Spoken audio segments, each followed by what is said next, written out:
शादी खराब कब होती है? मोस्ट इम्पॉर्टेंट शादी में इमोशंस है।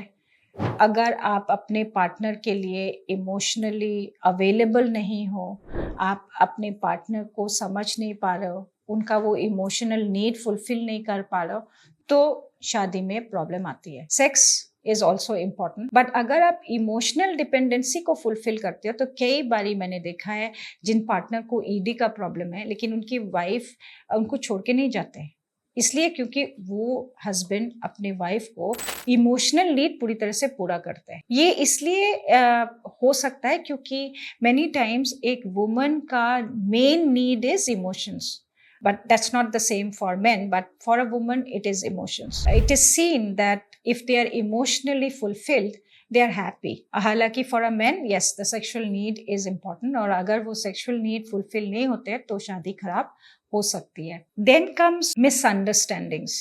कई बारी हम सोचते कुछ है लेकिन जिस तरह से हम बोलते हैं, द टोन ऑफ कम्युनिकेशन, जिस तरह से हम बात करते हैं, हो सकता है आपके पार्टनर को वो चीज़ अच्छा ना लगे और वो आपको समझ ना पाए, तभी भी वो शादी में प्रॉब्लम्स आ सकती है। अगर आपकी आदत है कि आप छोटी चीज़ समझ के झूठ बोलते हो और आपकी पार्टनर दूसरे तरीके की है, उनको ये झूठ बर्दाश्त नहीं होते, तो उनको ट्रांसपेरेंसी अच्छी लगती है, और जहाँ ट्रांसपेरेंसी नहीं है तो शादी खराब हो सकती है। अनदर वजह इज जब आपकी लाइफ में जिसके साथ आपकी शादी हुई है वहाँ पे आप इन्वॉल्व फील नहीं करते, वो आपको पूरी तरह से एंगेज नहीं करते। जैसे कि सपोज एक लड़की अपने इन लॉज के साथ रहते हैं लेकिन father in law, mother in law and husband एक टीम बना के चल रहे हैं और लड़की को इन्वॉल्व और एंगेज नहीं कर रहे, ऐसे में भी शादी टूटने का डर है क्योंकि वो लड़की अपने आप को अलग महसूस करेंगे, वो टीम का हिस्सा नहीं महसूस करेंगे और धीरे धीरे शायद वो शादी टूट जाए।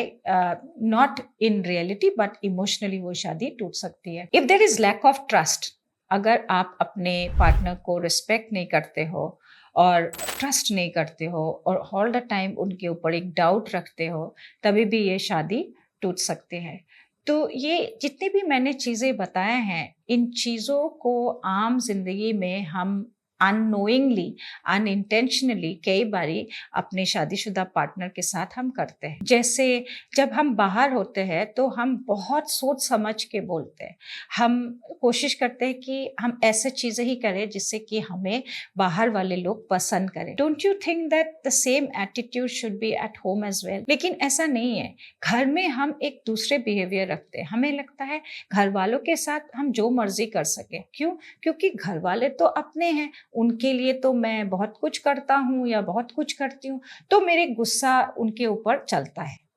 नहीं चलता है। जो आपने अच्छा किया, फॉर एग्जाम्पल सपोज एक मैन सोचते हैं, एक आदमी सोचता है कि मैं अपने बीवी के लिए बर्थडे मनाता हूँ, मैं उसको घुमाने लेके जाता हूँ, मैं उसके फॉरेन हॉलिडे कराता हूँ, इसीलिए मुझे उसके ऊपर गाली गलौज करना या चिल्लाना चीखना अलाउड है। आई कैन डू इट क्योंकि मैं अच्छा भी करता हूँ, और बाहर मैं अच्छा से कुछ नहीं करता हूँ तो मुझे सोच समझ के बोलना चाहिए। क्या ये सच और क्या ये सही है?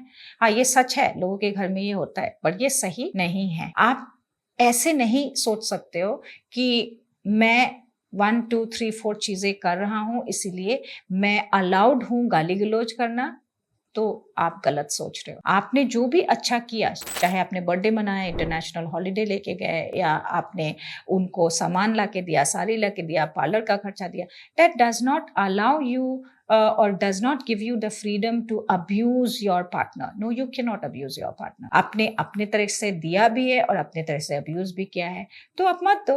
अगर आपको अब्यूज करने के लिए फ्री टिकट मिल रहा है बिकॉज आप कुछ अच्छा कर रहे हो, तो आप ये मत करो, क्योंकि किसी को अब्यूज करना या किसी को डिसरेस्पेक्ट करने के लिए आपको फ्रीडम नहीं होनी चाहिए। सो अगर आप अभी जो मैंने बहुत कुछ कहा है इस चीज को महसूस करते हो या फेस कर रहे हो और आपको लगता है कि इस वजह से आप दुविधा में हो, you are not knowing how to take care of your relationship, और कई बार आपको लगता है कि आप कुछ बोल ही नहीं पाते हो क्योंकि बोलते ही घर में बाकी लोग रोना धोना शुरू कर देते हैं, तो आप अपना जो फीलिंग्स है वो महसूस ही नहीं, आप जो महसूस करते हो वो बता ही नहीं पाते हो, तो आपको दिक्कत होएगी और धीरे-धीरे हो सकता है आप वेजिटेबल बन जाओ, आप डिप्रेशन में चले जाओ।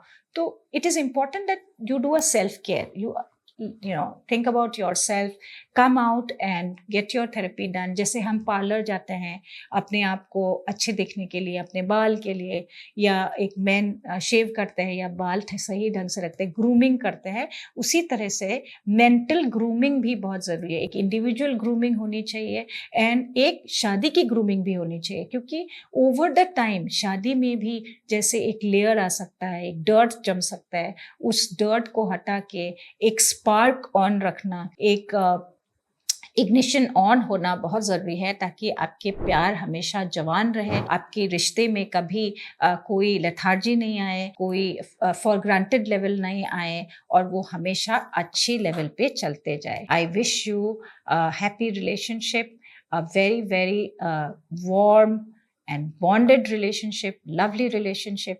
If you really like hearing me out, you can follow me on my YouTube channel, One Wellness Clinic.